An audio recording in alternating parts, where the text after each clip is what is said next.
తెలంగాణ రాష్ట్రంలో ప్రజా రవాణా వ్యవస్థను మరింత సులభతరం చేసే దిశగా టీజీఎస్ఆర్టీసీ మరో విప్లవాత్మక నిర్ణయాన్ని తీసుకుంది.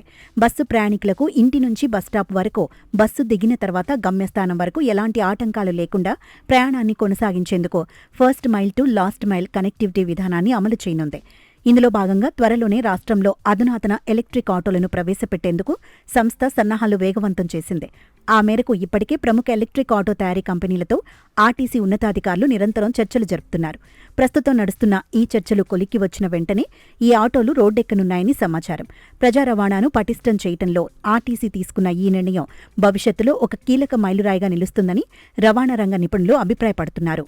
ఈ సరికొత్త విధానం ద్వారా ప్రయాణికులు తమ బస్ టికెట్ను బుక్ చేసుకునే సమయంలోనే అదనంగా ఆటో రైడ్ను కూడా ఒకేసారి బుక్ చేసుకునేలా డిజిటల్ సౌకర్యాన్ని కల్పించనున్నారు. దీనివల్ల ప్రయాణికులను వారి నివాసాల నుంచి నేరుగా సమీప బస్ పాయింట్కు, అలాగే బస్ దిగిన తర్వాత అక్కడి నుంచి వారి చివరి గమ్యస్థానానికి ఈ ఆటోలు సురక్షితంగా చేరవేస్తాయి.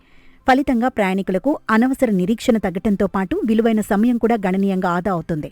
బస్టాప్లకు చేరుకోవడానికి, అక్కడి నుంచి గమ్యస్థానాలకు వెళ్లడానికి పడే తీవ్ర ప్రయాసలకు ఈ విధానం స్వస్తి పలకనుంది. ప్రధానంగా ప్రయాణికులకు సురక్షితమైన, వేగవంతమైన ప్రయాణ అనుభూతిని అందించడమే లక్ష్యంగా ఆర్టీసీ ఈ ప్రాజెక్టును రూపొందించింది.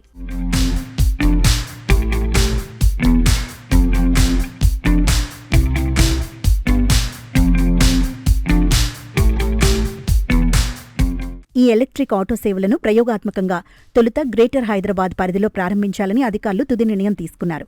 ఇక్కడ లభించే స్పందన, క్షేత్రస్థాయి ఫలితాల ఆధారంగా రెండో దశలో వరంగల్, కరీంనగర్, ఖమ్మం, నిజామాబాద్ వంటి రాష్ట్రంలోని ఇతర ప్రధాన నగరాలకు దశల వారీగా విస్తరించాలని యోచిస్తున్నారు. ముఖ్యంగా ప్రస్తుతం నగరంలో అధిక ఛార్జీలతో నడుస్తున్న ఓలా, ఊబర్, ర్యాపిడో వంటి ప్రైవేట్ రైడ్ హైలింగ్ల యాప్ల కన్నా గణనీయంగా తక్కువ ఛార్జీలతో ఈ సేవలను అందించేందుకు ఆర్టీసీ ప్రణాళికలు రూపొందిస్తోంది.